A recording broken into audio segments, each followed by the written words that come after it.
It's no accident that sounds like you're leveling up in a video game. 48% of 18 to 29-year-olds have an online dating profile.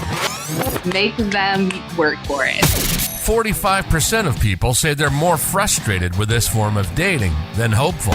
There are so many people you can connect with.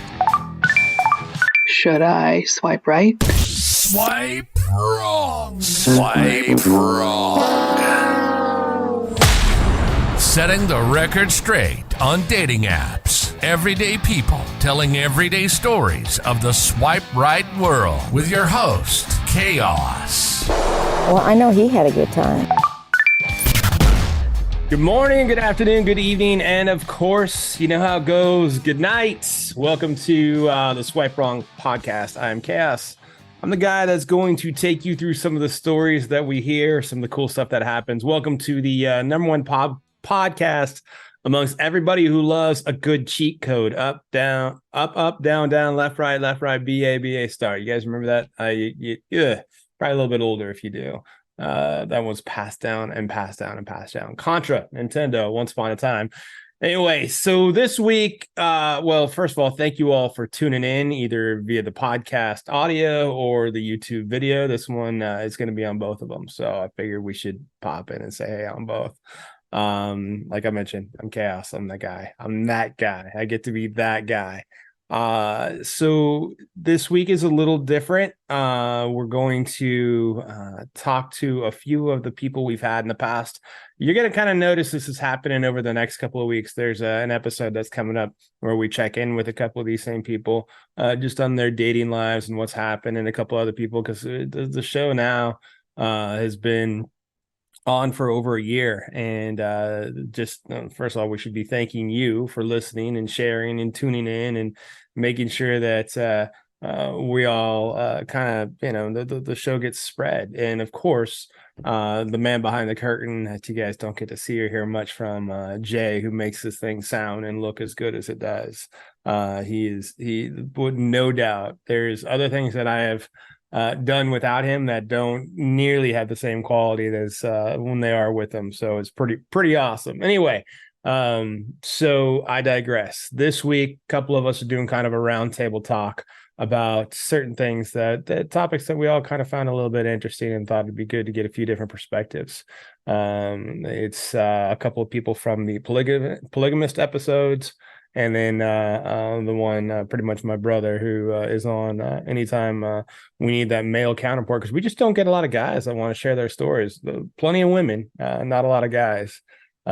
So here is, sit back, relax, grab your popcorn, and get it buttered. If you want to get it buttered, throw some caramel on there, throw some salt, enjoy it. If you're in traffic, please, well, hopefully you're not watching this in traffic. Hopefully you're listening to this in traffic, but please do not hit that person next to you. Enjoy the roundtable discussion. Disclaimer: the views and opinions expressed in this program are those of the speaker and do not necessarily reflect the views or opinions or any entities they represent. This podcast is about dating experiences. It is not to say one dating app is better or worse than another. So wanted to talk to you guys just because like all the dating shit that goes on, and Maggie, you're doing some pretty cool stuff with the first date update and shit. And like, I was on this fucking panel thing that was pretty awesome, and they all had some cool stuff. I'm like, well, I need to get my own guys together and girl. Like, Mike is the only guy, and everything I need a guy, Mike is always the one. But you two have a little bit of cohesiveness. So like, certain things I thought were brought up that were interesting, like how soon, like, and whoever the fuck jumps in, like, do you know how soon within a date where you're like, all right, this dude or this girl is somebody I'm going to go ahead and have a fun time with for the rest of the night, or I need to get the fuck out of here? How long does that, is there like 3 minutes, like quicker than sex normally? That's not true, but something like that. Immediately. Yeah. Okay. Agreed. Right then, huh? No, right away. I would say usually. Really? That's a unanimous answer then, because I agree. Like, as soon as you introduce, you're like, all right, I got the first meeting vibe. The vibe is either on point and we're going to have a good time, and I might have a good time again, or the vibe is, this is not a good thing. This is going to be a clash. Even if we have a fun evening, this personality wouldn't match with me. All right. So if you go to have a fun evening, though, how do you flip the script and start to have a fun evening? Like you're already at the oh fuck part of the sex equation to it, but the guy, like, it's almost done. So how do you flip the script? Wait, ask me that question a little more clearer because I didn't understand. So like right when you get there, like this is probably not going to be someone I'm going to vibe with. So how do you just get your mind right to still have a good time? Because I'm already there. Like I'm not going to sit there and be miserable, right? So I showed up, I invested the energy to get there. I'm going to sit down, and if it's a struggle, so be it. It'll be a good story for you later. And if we salvage the evening and we have a good time, well, mission accomplished. We had a good time. I was going to say, hold on, to go back to your original question though, because when you say like it's going to be a bad evening or whatever, I know right away whether or not it's somebody that I'm like, okay, there's a potential for another date or whatever, or there's not. But like, I could know right away, I don't see this like going somewhere, but I can have a fun time with this person tonight because like they're okay. I just know I'm not interested in them. Yeah. And I approach it this way. So I had this happen actually Monday. I went out with a man that I was set up with through a matchmaking service. And I met him. Let me back up. I had a phone call with him and it went well, very well. I loved his personality. I loved his story. Met him in person and immediately knew there was not going to be a physical attraction or any sort of physical chemistry. So I changed my mindset and I went in it thinking, what can I learn from this person? How can I learn something new? And how can I just enjoy myself in this moment? And I did that. So I think you all have the best attitudes. I think we talk about it a lot. I think we've all talked about it on the individual shows, like experiences over expectations. You walk in, what can I take away from this person that, whatever. But do you all do phone calls before dates? No. I try to. No, no. I mean, I'm not opposed to them, but it's not a prerequisite by any means.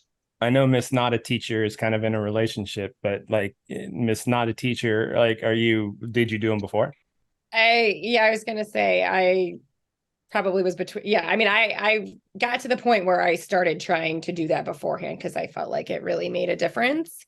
Yeah. It doesn't, sometimes it doesn't happen, but I did try to make it happen. I was going to say, hold on, to go back real quick though, and Maggie and I have had this conversation. Even if you go and you have that attitude and you make the most out of it, that doesn't mean you don't go home at the end of the night and call your girlfriends and are like, I'm so irritated. I spent all this time getting ready. I did my hair and I got there and I knew it wasn't going to not be the best time ever or whatever. Yeah. So that's a real thing, huh? It happens a lot. It happens a lot. Even if you go and the person was okay and it wasn't like, the worst night ever, it was fine. And maybe you like you said, you did end up having an okay time or whatever. There's still that frustration of like, I got a sitter, or it was my one night this week. I wasn't going to have my kids and I chose to do this and I could have stayed home and done that or whatever. Like that's still a thing. Sure. And that's why you do the phone call. And honestly, I try to do a FaceTime because I cannot tell you in the beginning how many weeks, sometimes even a month, because of our schedules and being single parents, you spend talking to the person over text. You build up this expectation or this image of the person in your mind.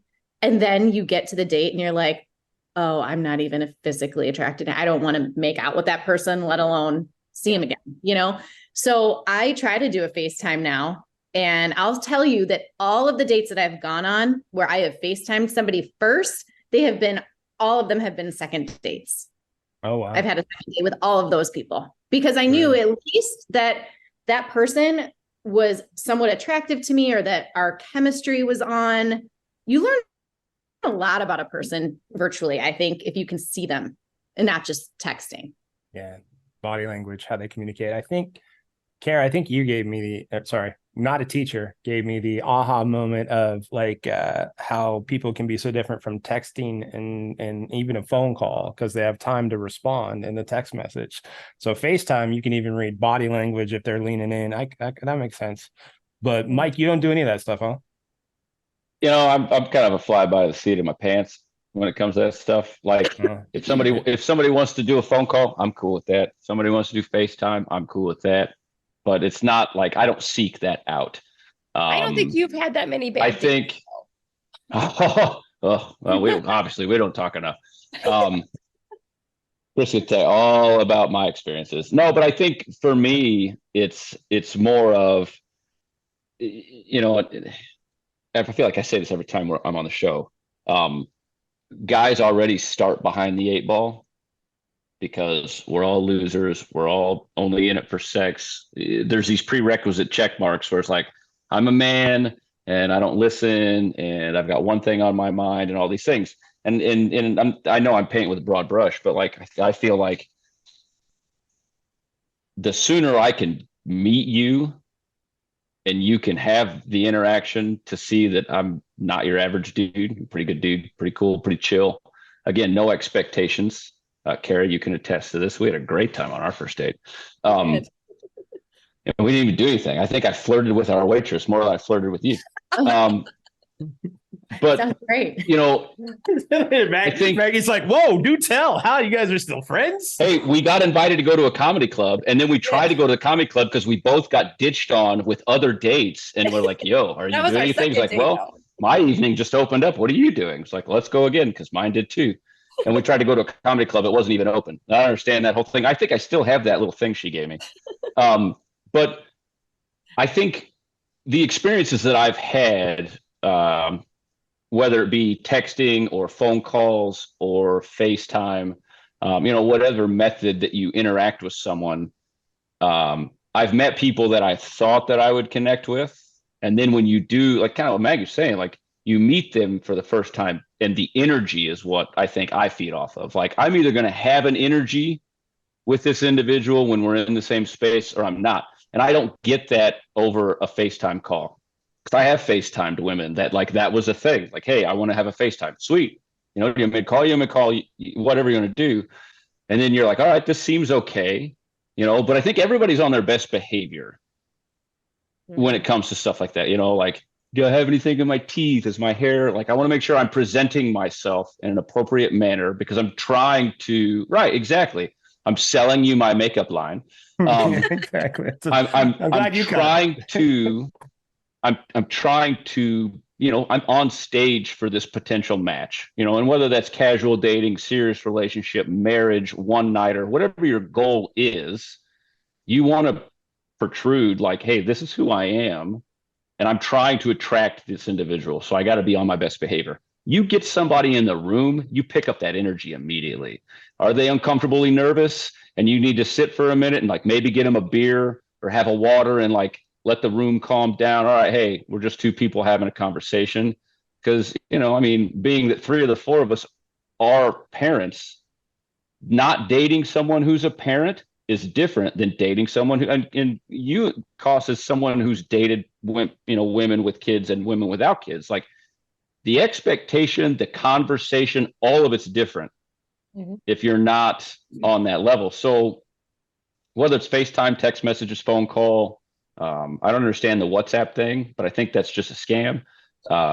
Like however people want to talk is fine, but getting them in the room with me is when they're going to know who I am and what my energy is, which I want to feel somebody's energy and how they interact with me more than I want to just see what they look like, on a screen or whatever. And I agree with that, but I'm going to push back just a little bit because I think a lot of times men will not be 100% honest. At least this is my experience, right? Like they'll put on their profile things that might not be true, or they'll paint themselves in a light that's not true.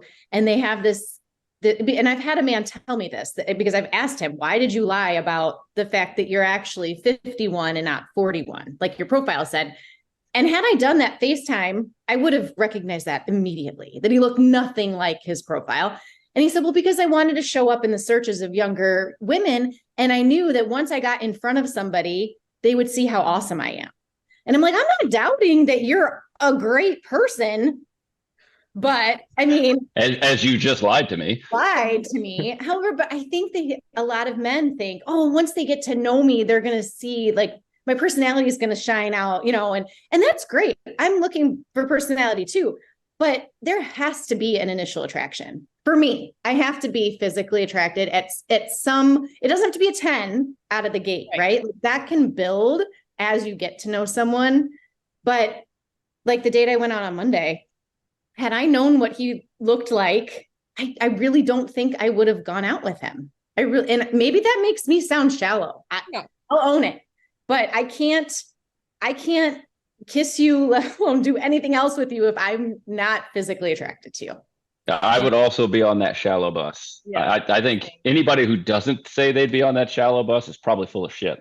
And I hear what you're saying about like dudes lie. That's another one of those, as a man, I start behind the 8 ball thing that I think would be on my list, is that, guys can, weasel their way in by maybe not even lying, just bending the truth. So I totally get that. I remember when I first started this journey, Chris was like, hey, I'm going to give you your toolbox of things you need to know about getting into this world.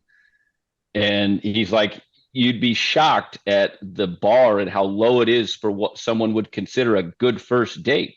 And he was telling me, because these experiences he'd hear about from these women, not having teeth, being 5'1" when you say you're 6'2", weighing 300 pounds when you say you're a strapping 190. Like some of the shit that he'd tell me he'd hear from these women. And then I would go on to later hear some of those stories myself, like totally understand, totally get that completely. I shame on those people. What do you do? I think the other side of it is women do that shit too. Oh yeah. And I think I guess from my experiences, this is going to talk about sounding shallow, Maggie. Here we go. Like if I see a profile that is a close-up of just a face, and that's every single picture, I instantly just assume this person doesn't take care of themselves physically. Because every experience I've had where you see a really pretty face, like, man, she's a very pretty face. Like, what a great smile, what killer eyes, whatever it is. And you meet that person and it's like, there's no way in shit I would ever approach you in real life. And I don't feel like you're forthcoming in that. Just like a guy lies about his height or whatever. It's insane to me. But, I think low self-esteem is the root of all evil when it comes to these things. And I want to pretend to be somebody on this app or this website, when in reality, I just need to be happy with myself first. Full member of the Shallow Club right here. I won't even swipe right on somebody if they're not smiling. 1, because fuck you need to smile. And 2, I'm afraid you don't have teeth. I'm afraid something's missing there. I don't know what's happening. I learned that one the hard way. Yeah, right. That's like, yeah, just like me too. I ended up putting an episode of my own because the snaggletooth was missing her snaggletooth. We all been on a date with someone that was missing a tooth.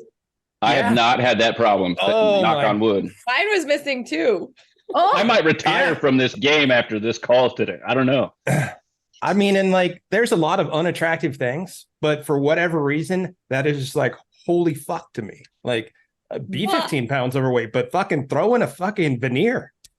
I was going to say, at this point in our life, it's like you can take care of that. Like you can get it fixed and there's no reason not to. Or you know what? Just take a picture of your mouth. And if people don't like it, they're not going to swipe on you. Right. Yeah. This is who I am. Who you are. If you're, I don't know. I could go on about that, but I'm sure Chris. Yeah, I'm like, where's my fucking tongue go? Where, like, it's gonna get lost. It's like Indiana Jones and the fucking Lost in the Canaveral. Fuck, I don't know what to do there. Like the fucking ark's down there or some shit. And then like, I think the best answer, and I may have said it to you guys all before, I know Mike's heard it because it came from my sister, is like, you're right, guys lie. Guys absolutely lie. It seems not just on their profile, but then they're almost chameleon-like when they find out, hey, you're just kind of looking for a friend or you're looking for a relationship. They'll almost be like, all right, now that I know what she wants, maybe I'll set myself up to sound like I'm the guy who wants the same thing, or maybe they genuinely do. My sister has the best answer when they say, what are you looking for? She says, just to hold my integrity. And that way the guy's like, well, fuck, what do I do now? So I thought that was pretty solid. So, within the first couple of minutes, like, all right, this person I'm going to vibe with, this person I'm not. So how quickly is sex on or off the table for you guys? Not saying you're, everybody's got to live their best life. There's no like anything there, but is it like, all right, I could see myself doing something with this guy or girl, Mike or guy? I don't know. Not here to judge. I'm not on both sides of the fence. I only play with women. Okay. So I can't talk about talking to dudes. I think I mean, I think it's the same answer. You pretty immediately, like the most gorgeous woman on earth could still be really ugly. And I would want nothing to do with the most gorgeous woman on earth because of her personality and her energy and her vibe and all that other stuff. But I think you meet someone, as soon as I'm through introductions, it's like, yeah, I'd probably be physical with this person, or I don't know if I'd be physical with this person. I don't think it takes a lot of time.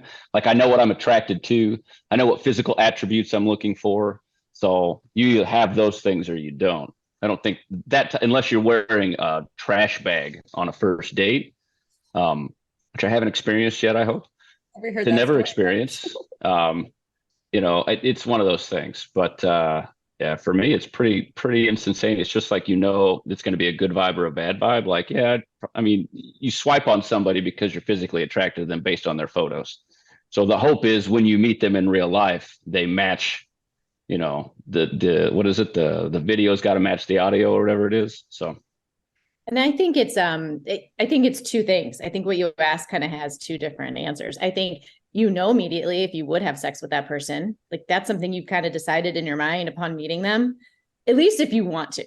For me, like if I meet somebody and I'm physically attracted, I instantly think, okay, yeah, I would totally do that. Yeah. But do I do it? Now that's another question, right?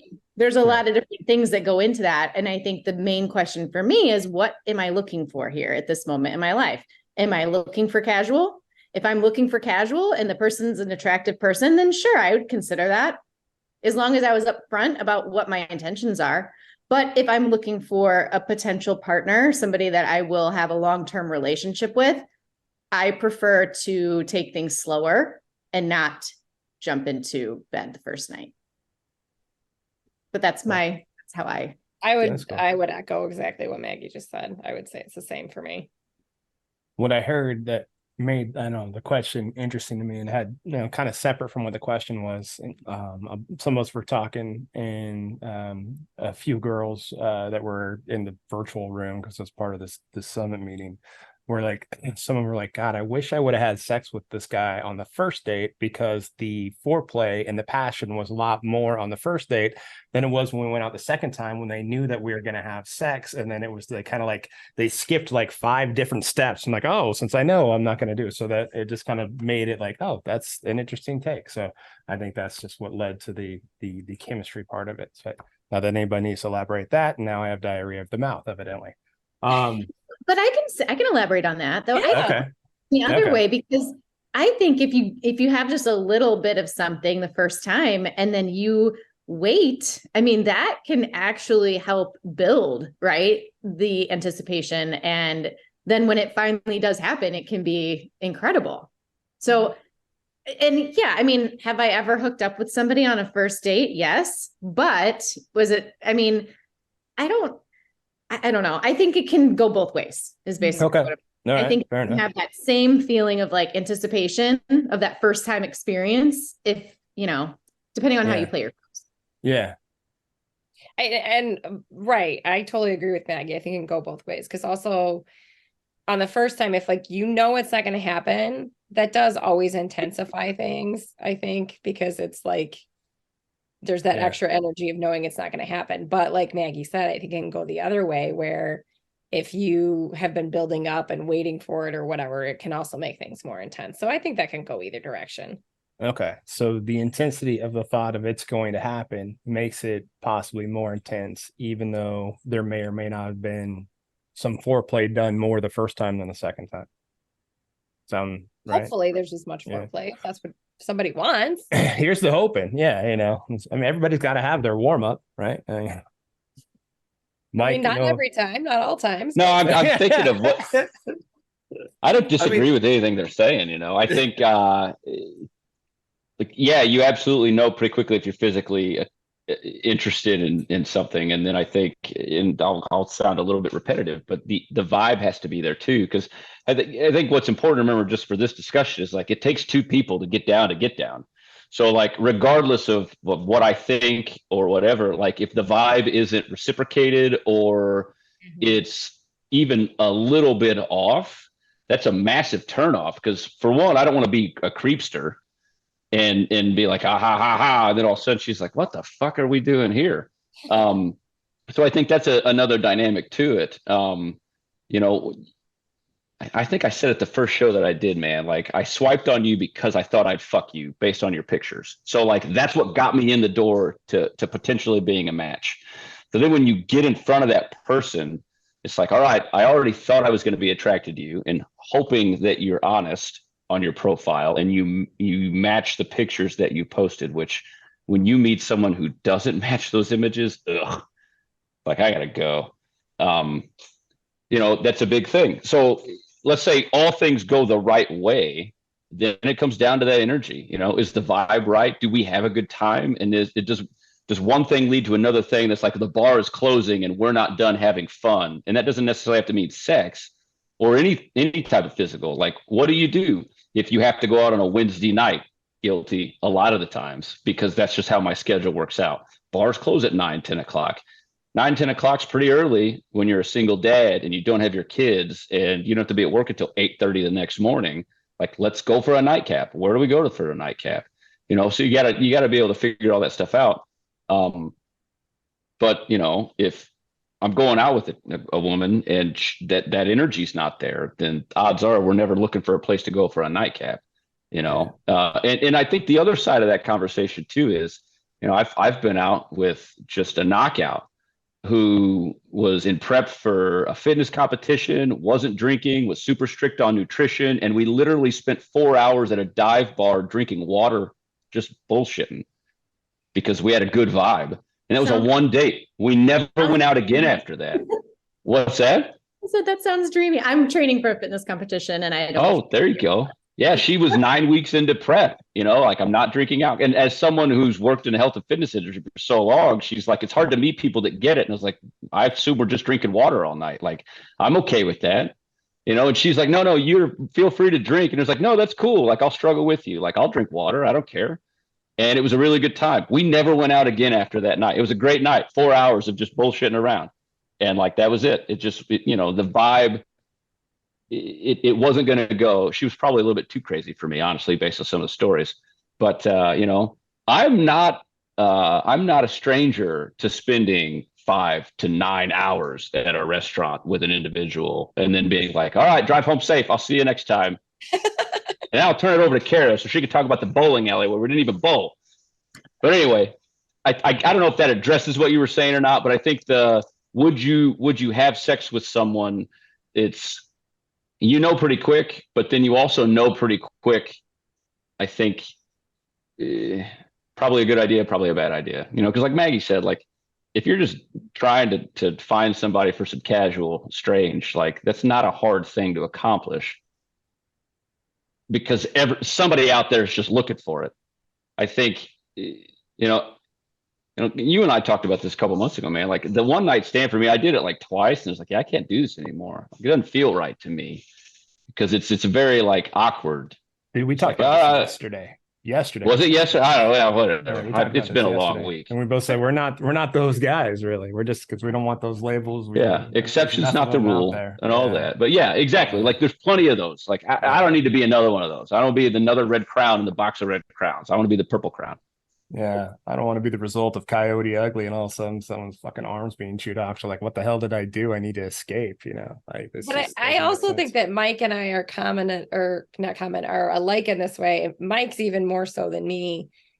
Put us in a room with anybody and we'll be there for 4 hours. It's just our personalities or whatever. And he's even better at it than I am. But I get what those girls were saying. I mean, I understand the point that they were making is that sometimes there's all this tension and built up, and then the next, and you think like, oh my God, the sex with this person is going to be so great.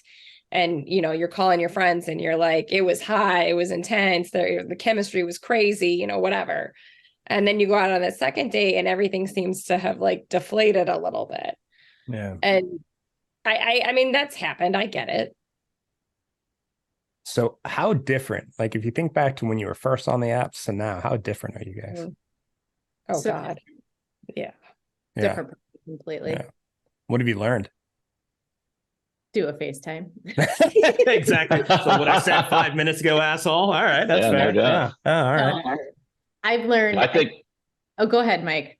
No, I was just going to comment on something you'd mentioned earlier that I say, and I know the last time, Chris, that me, you, and Mandy did a show. It was the last Threesome episode, I think. I like went down the rabbit hole of this comment too. But you know, when you are in a situation, regardless of what it is, like my goal was always to take things away that make me better as a human. Like I'm trying to learn about myself through these connections and meetings and dates and conversations and sometimes relationships. Like I've known Kara for what, 2 years, 3 years, or whatever it is now. Yeah. And we met on a dating app. Mm-hmm. Like and it was just this organic thing, and it took so long. Like Maggie said earlier, you talk to somebody forever sometimes before you meet. I think Kara and I talked for like 9 months. It's not that long. I know. 9 You know what I weeks mean? maybe, So but- like for me, like you asked the question of like, how different are you now? Or, what have you learned? It's like, it's a never ending cycle of learning, because the whole point of this is to figure out who I am and like what I need. If I'm going to, look, I'm a divorcee, right? Like I went through the process once and it didn't work out the way I always hoped and thought and dreamed it would be or whatever. Not to be too Cinderella and fuzzy bunnies, but like if I ever decide I'm going to go down that journey again, like I want to make sure that I've learned from all the experiences along the way in some capacity. And like for me, I didn't necessarily start that way, but I think quickly I realized, like, you meet a couple people and it's like, wait a minute, like what am I trying to weed out? And like, what am I trying to attract? Like what fits with me? Because I think there are 3 different categories there. It's like, you might be a knockout person on all aspects and just not fit into the puzzle that is my life. So. Mm-hmm.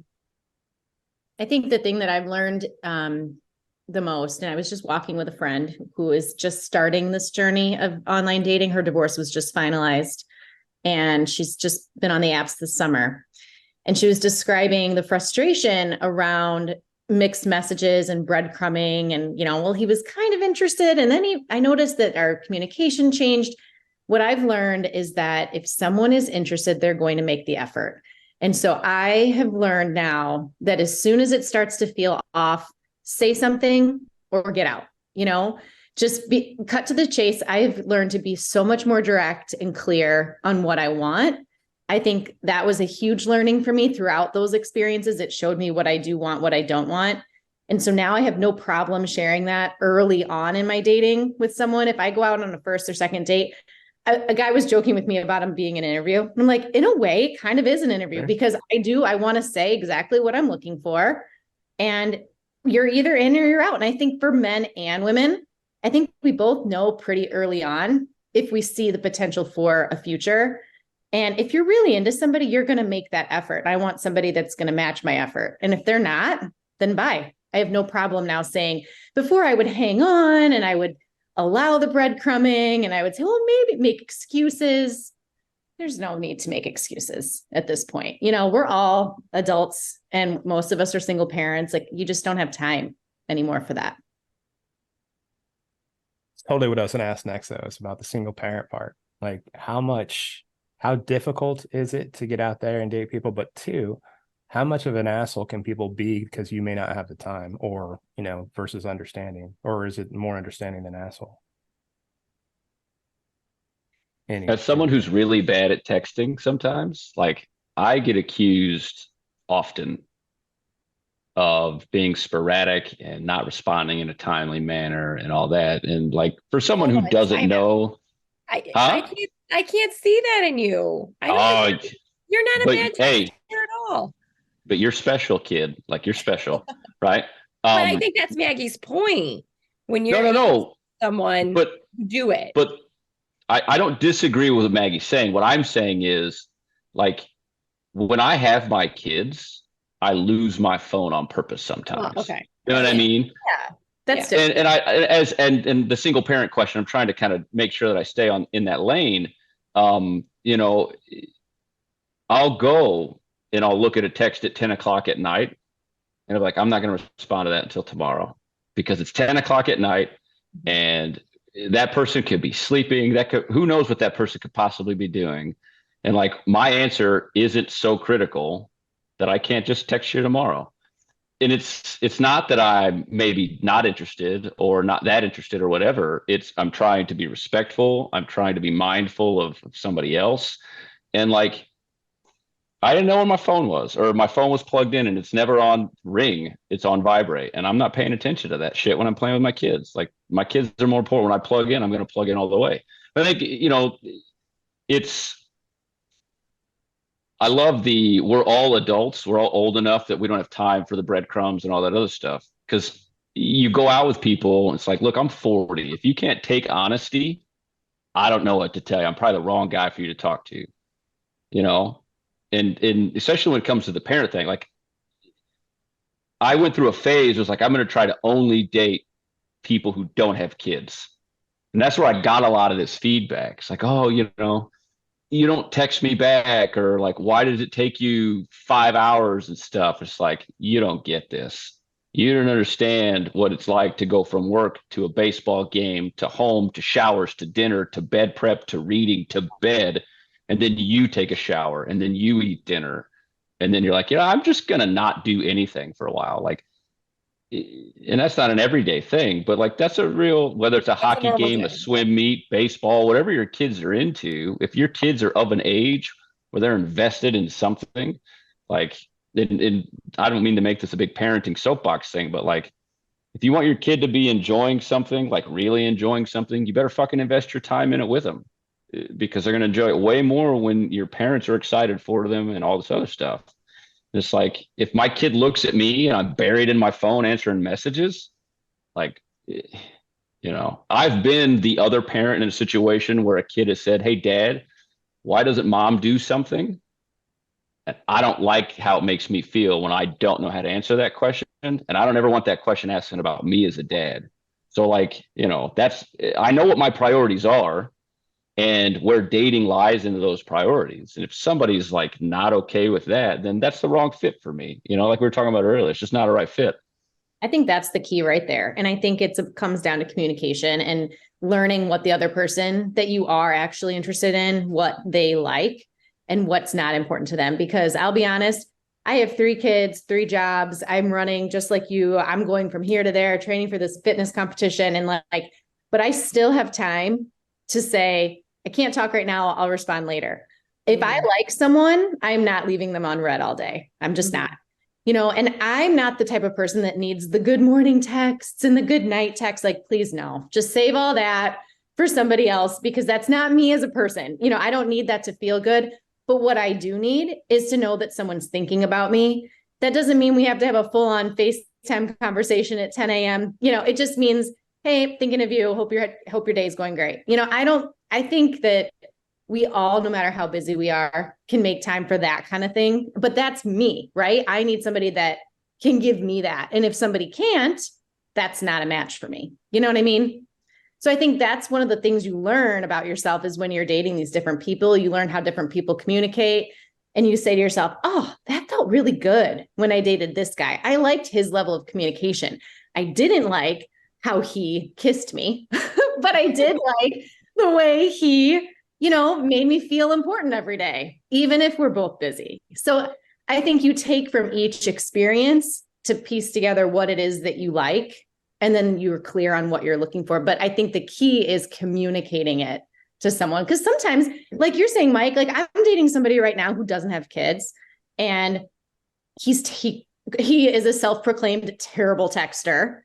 And guess what we're going to have a conversation about on our next date?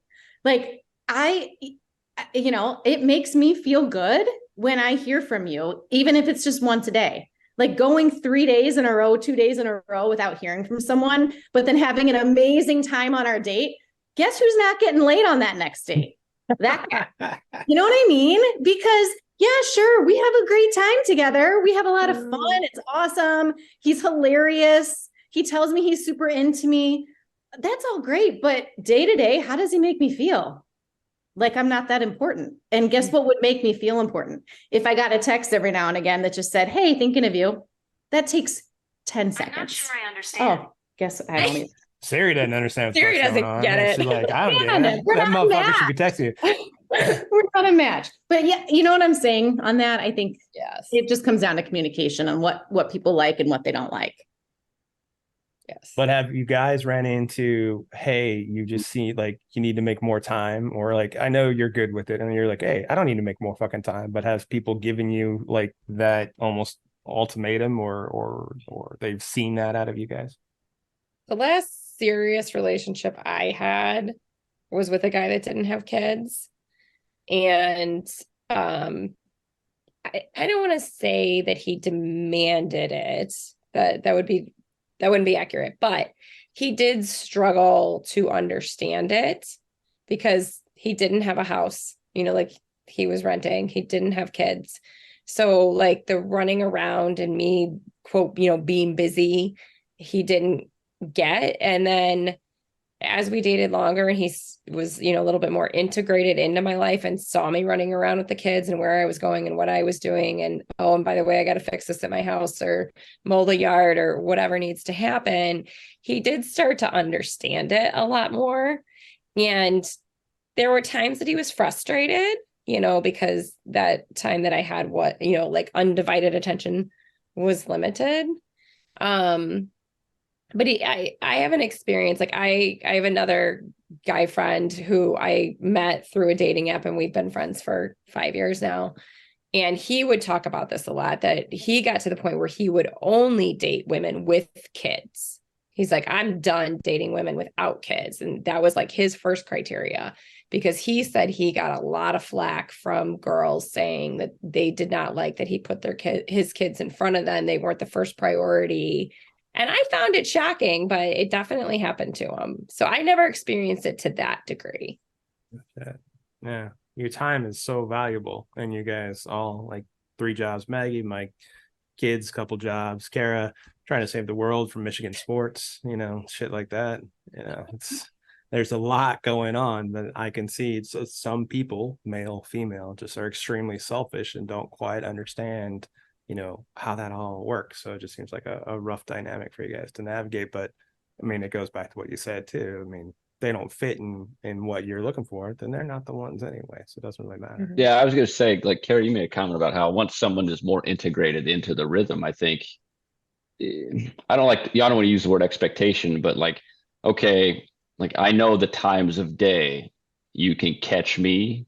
Where it's like, yeah, I'm gonna do one of those. Hey, how's the day going? Or hey, are you surviving? Because you told me a couple of days ago that life was shit, or the kids were doing something, or whatever. I think when you get to that stage in learning someone, and they are a little bit more in the rhythm with what's going on, I think it does alleviate some of that. But because what I was referring to as far as like getting shit for it was, we're talking like, you talk to somebody for a couple weeks, it's like you're just getting to know someone in a couple weeks, as we've discussed. Like it takes a time to meet people sometimes when you got kids. So, it's like, look, the honeymoon phase of social dating, you match and it's like back and forth, back and forth, back and forth. And then it slows down. And why? Maybe you're not that interested. Or maybe you had downtime and then you've transitioned into like, I'm really busy and I just can't be back and forth, back and forth, back and forth. I think, the inconsistency thing that sometimes comes with the swipe apps or the dating sites is, and Chris, you couldn't have put it better the first time you told me when you were telling me about my toolboxes. Everybody's got their roster. So I think, when you match with someone new that you like are potentially really, I think I could really be a match for this person, and you do connect, it's like, shit, I don't want somebody else to be more engaging than me in the beginning, because then I'll get shoved aside because so-and-so is more engaging. And it's like, at the end of the day, it's like, oh, fuck, if that happens, whatever, like her loss, not mine type of thing. But I think also there's that stage of, okay, we're clearly going to have some sort of an interaction here. Now, how does that fit into my life? Because and I can't speak for the lovely ladies that we have on the show with us today, but like, I don't match with a lot of chicks. Like, it's not something that happens all the time. I'm not matching with women. In fact, men, I don't know if it's a thing where like so many men are just always in these, I don't call it inboxes or whatever, versus women in men's inboxes. I don't know what the numbers would look like, but you know, you might not match with someone for quite a long time. So like I don't have a roster, like I don't have 5 or 6 women that I'm having conversations with. There might be 1 or 2 at a time. And like, to be completely honest, that's almost enough, if not too much. It's like, fuck, I can't manage my life the way it is. How am I supposed to manage getting to know 2 people at once? Some people It's can stressful when you have a big roster, because then you start forgetting, did I tell you this, or was that him? Especially when you Why have was a it? big roster. Listen to Miss Major Leagues over there. Hey, Is that a girl? She called me Joe once. I don't even know who Joe is. Stop it. of the man She tricks, is- right? she is Chris, not I a think teacher. about the man tricks. You got to have Yes. your database, your data sheets with all the notes about who Yeah, you're Maggie, I tried to take notes on your show, Maggie. I was trying to like figure out like, all right, what am I doing wrong here? I don't have 4 women that I'm trying to classify. Well, but So- I talked about this with Chris. It's a numbers game. And I can't remember who first told me this. Somebody told me it's a numbers game. So if you spend 3 hours swiping, it comes back to you in matches. If you spend 5 minutes swiping, it comes back to you in matches, because you don't get as many. It's all a numbers game. And I was kind of like, really, is it? But if you, it is like having a job. It is like you have to make an active effort on the apps to come up with matches. If you're just kind of half-assing it, which is fine, and I've been in that mode, then you don't end up with, quote, a roster. But if you decide like, and I think Maggie's done this before, and she may have even, I mean, we've talked so much that I don't know if it was the podcast or just us talking, that you've like, I'm going to intentionally focus on this for the next X amount of time, a week, 2 weeks, a month, whatever. I'm going to match with a shit ton of people and go out on a shit ton of first dates and whatever. And then I'm going to see where I'm at.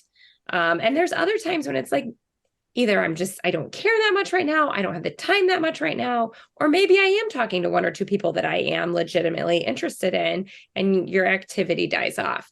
But it comes back in terms of effort, is what I would say.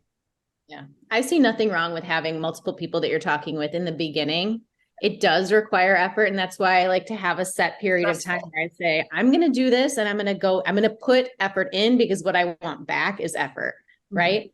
And, I'm not somebody that jumps into bed with multiple people at once. I won't be sleeping with multiple people at once, but I will be going on first dates with a handful of people at one time, because the majority of times it's not moving to a second date, right. And so it's nice and again, the more experience you get with dating, the better you get at it. It's a skill, just like anything else in life. And then again, you learn about yourself, you learn about what you like, what you don't like. And so it just makes it so much easier. That's why I see nothing wrong with making tons of matches, going out with as many people as you can, and being quick to decide, yep, that person's for me, or no, not at all. And then as you move forward, the number of people ideally drop off. The goal is not to be dating 2 or 3 people where I've had like 6 or 7 dates with all of them. That would be exhausting and stupid, but not a great use of your time either. But I think that in the beginning, there's nothing wrong with that. Nothing at all. I think it's smart, actually, if you can do it. What I do know for sure with Bumble, and I believe with Tinder, is it's an algorithm. The more you're on it, the more you swipe, the more you appear in other people's feeds. So It is like truly a numbers game is right, but it's also an algorithm feed too, to where if you're on there, every couple hours to get the new people and you swipe, and then you're going to be the active one that they're going to put in the feed. Not a teacher anymore, I'm sure, is going to say no to this, but do you enjoy dating? Yes. Yeah. Mike? Most of the time. But I mean, if I didn't enjoy it, I wouldn't do it, right? Well, yeah. But I mean, so like would you say the apps, you're more optimistic with the apps or pessimistic with the apps? In regards to what? You think you're going to find, is this going to be a healthy thing for you to do, or should you be as the 2 ladies put it in my head, in the wild? I don't know. I don't think I'm pessimistic about it. I think if anything, I go through phases where like I will be invested in trying to actively meet people. And if I've met, 3 or 4 women, it's just they've been duds, or, for whatever reason, the vibe wasn't there and the match was wrong. It's like, I'm just gonna, as Mandy likes to say, sit the bench for a while. Where I'll just, like right now, like they're all shut down. I'm not really on them right now. Not interested. I got other things that I'm focused on, and that's just what it is. So for me, it's probably phases, but I don't think I'd say I'm pessimistic at all. I think sometimes too, I get tired of first dates because you go on enough first dates. It's like, shit, I just gotta not introduce myself to someone for a minute. It can be exhausting. It's, and it wears on you too. Cause it's kind of like, what Kara was saying, like, did I tell them this already? Or like, did we have that exchange? Am I repeating myself? So, I actually had that last week where I said something and the man called me out on it. He said, "Oh, it must have been the other guy." And I said, "You're right." Because you know what? I never told him I wasn't dating anyone else. Like, I'm honest about it. Is you still on the apps? Have you updated your pictures recently? I'm like, yeah, I don't know. I probably about time to do that. That's a big thing that happens. You just have to be honest. Just be honest. Stop trying to lie and make everyone think that, oh, you're the only one I'm talking to. No, I'm not. We met on a dating app, you dope.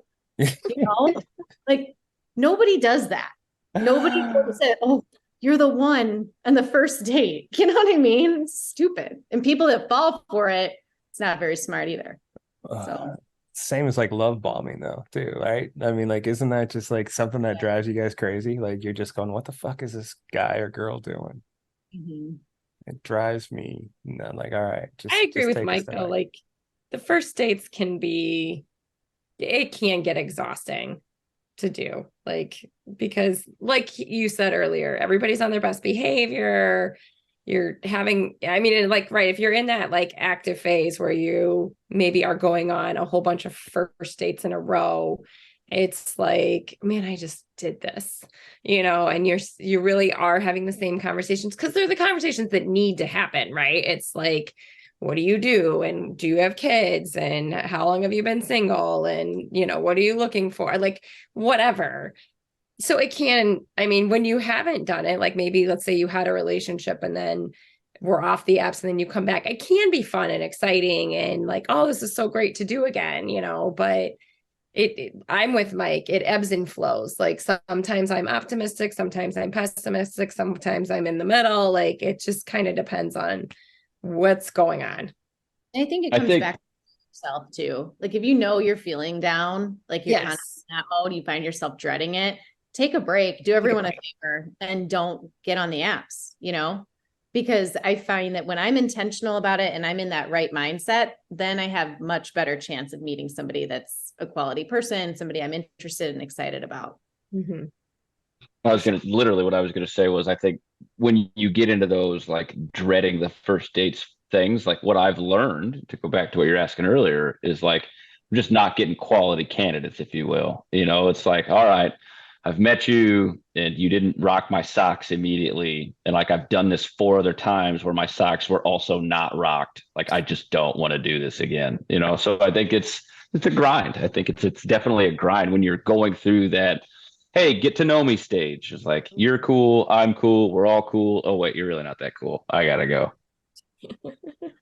Well, and but no, I was just going to say it's, when you are in that kind of down attitude, I do think it starts to come through when you're on a date. Like you just aren't like the best version of yourself either. And I've learned that too. So it's like, okay, I don't have a great attitude about this right now. I probably am just bringing everybody else down with me. So I might just I've seen myself come off as being very pessimistic or aggressive or having a negative attitude, which is not really who I am. But when I'm in that space, that's, how I can come off on a date because I'm in this bad place with it. So then it's like, okay, just stop, because nothing good is going to come out of this. I'm going to actually jump on that and say something that one of the best pieces of advice I've ever received when it comes to dating is something similar to what you just said, Kara. When it comes to when you're on a date with somebody and they ask you, well, how's it going? How are the apps treating you? Which is a terrible question. Yes. Right? But if you are the person that is being asked that question, and you find yourself telling that person all of the terrible things that have happened to you in the past. And you're like, oh, this guy cheated on me. And then this guy did that. That's so stupid, because what that's doing is teaching that other person that, hey, that's what you stand for. That's something that they could do. Oh, he only texted you a little bit. Okay, now I know I can just go a little bit above that and it's going to work for you. No. So the reaction now, whenever I'm with somebody, if I ever get that dreaded question, I always tell that person how amazing the men have been that I've met, because I say, oh my gosh, I have met the best people. They have been so communicative. They've taken me on the best dates. I've gotten flowers. I mean, I whoop it up, because then that's setting the standard for what I want, right? Even if that's not true. Like, why would you ever tell somebody, oh yeah, God, I was cheated on. We found out we were dating the same guy for 3 months and we didn't know. You know what I mean? Like, but he was good at his core, guys. Like, he's really good at his core. Yeah. So I thought we were going a totally different way with this. So I'll just share a snippet of it. I know it's on my episode or one of my episodes, but like the alternative of that is when it comes up and you're talking about your past experiences, I don't know, and maybe she starts crying on you, and it's like, so, you know, sometimes, and maybe male versus female perspective here, like as we're talking about this, I was not in my mind thinking, oh, so the bar is that low, so I'll just go a little bit higher. Like, I didn't even go there. I was literally thinking Maggie's gonna go, yeah, you're never gonna see me again. Because for me, it's like, yeah, you're never gonna see me again. This just isn't gonna happen. Well, no, but it is. It's kind of like showing somebody where your standards are. You know what I mean? Like, why would I talk about all of the shitty things that have happened to me? Because that's showing that I accepted all of that. Now I want to raise the bar, you know, and have the person aiming higher, and just say, like, I've met some really great people. They just haven't met everything that I'm looking for. And I'm going to hold myself to a higher regard and not settle. You know, I don't think there's anything wrong with that. No, I think if you're asking that, just to the masses that are listening, if you're asking that question, before you let those words come out of your mouth, take a moment and pause and remind yourself that they met you on the app and you're in front of them right now. So like, they could be going great, but that person is still meeting you. So why the fuck do you care about all that other stuff? Like, be present, be in the moment, and be on purpose with that person. Yeah, they might be going on to a date after you. They may be double booked, but hey, let's focus on where we're at right now. I think it's one of those things, like, the question sucks and it annoys all of us. On the flip side, to play devil's advocate, I think it comes up because people are looking for like a commonality, something to bond on. Like, oh, you've had a terrible dating, like, you know, somebody didn't look like their pictures. Oh, that happened to me too. Like, I think the goal is people are trying to get, like, it's a conversation, it's a common bond, it's whatever. But I do like what you're saying, Maggie, a lot, that I do think that when you tell some of these stories, like you said, then you're giving permission to, you know, treat people that way or whatever. Yeah. And let's be honest, everyone on there most likely has a past that there may or may not be so proud of, but you don't have to air all of that on a first date. Right. You know, save the telenovela for at least date 3 or 4 and find other ways to connect, I think, in the beginning. But, There's a bit to unpack there. So what I need to unpack in there is, one, I asked that question, but then again, I do this show. So I'm like that. So I'm like half dating and half kind of like, so doing research for work. Yeah. Let me just play this one episode where these 2 girls are dating the same guy and they become besties. Let me just check these out. It works out good. But I think the only thing worse than that question is the late night WYD text. That's probably what I'll run with too. But I think what you said, Maggie, is probably one of the coolest things I've heard in a while on a show. And you know, to your point, Mike, it's like when you hear that in the moment, you don't think too much of it. But if you hear, you know, my ex was a jerk, and, you know, he would barely text and he cheated on me, while you start a relationship with that person, you're like, oh yeah, remember that, you know, she had this issue with the ex and all that shit, and like, it can be taken for granted at that point, maybe not in the beginning, but then you set the foundation for like, oh, the guys are great, they send me flowers, this is going, Oh man, I mean, if I want to just do anything with her, I gotta fucking skyride or something. I don't know, but yeah, it's like it's so good. Like your foundation for who you are, I think, sets up what you're going to be treated like. And when you set that up, like it's all internal. You're going to attract something that you're kind of sending out into the world. So if you want to get somebody better or something better, it's usually internal work, not external work. But on the same side, you don't want to show up like you're having a bad day because that's going to ruin everybody's good time.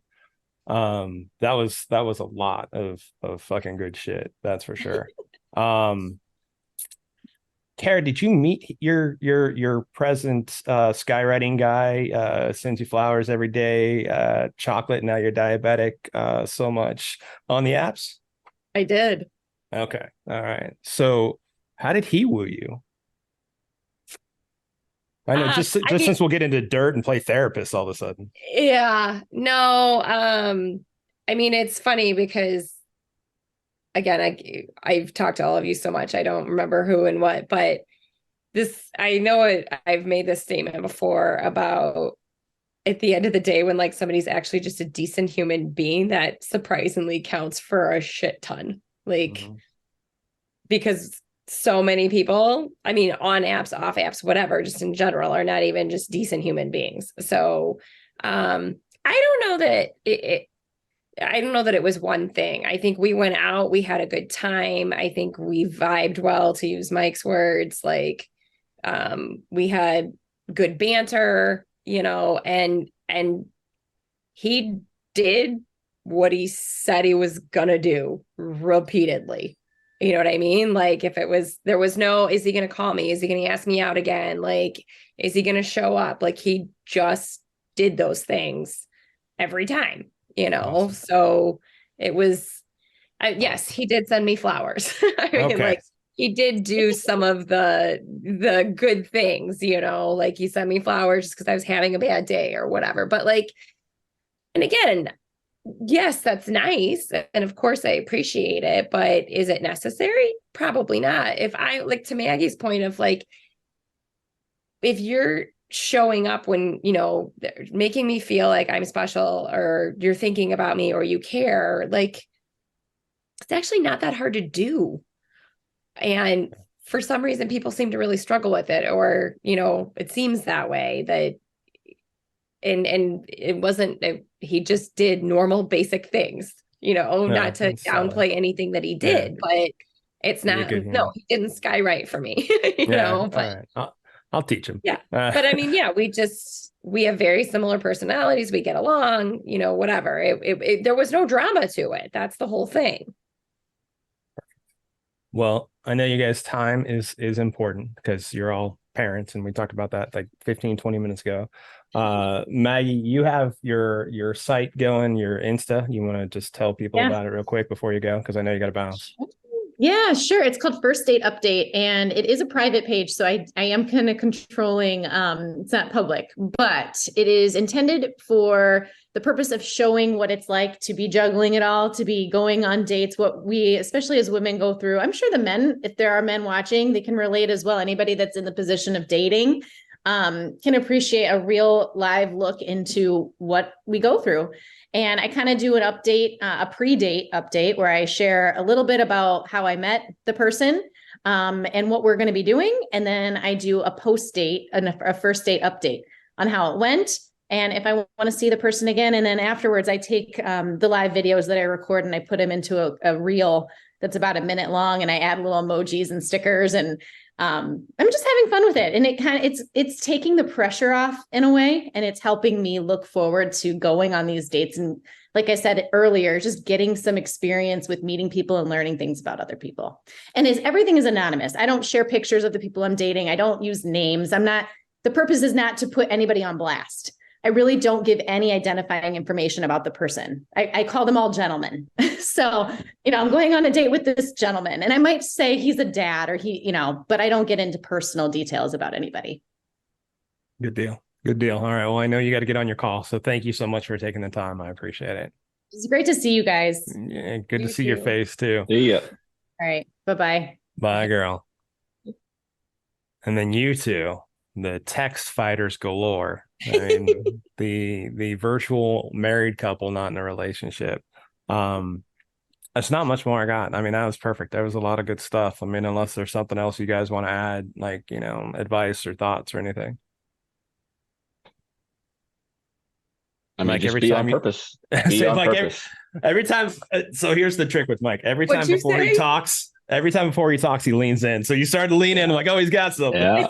No, I was just gonna say, like, you know, everything we've talked about today, just, you know, be intentional, be on purpose with what you're doing. I think that's the advice. Like, Be honest. you know, and Kara I was gonna just say, like, just be a good human. If you're a good human and you're It's on not purpose that with hard. your actions, like, it's gonna be a good time. Even if it's not a good time, it'll still be a good time.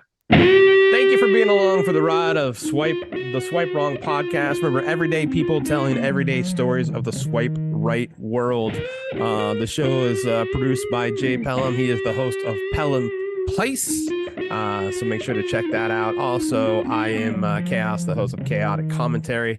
Make sure to like, subscribe, follow, tell a friend about the pod.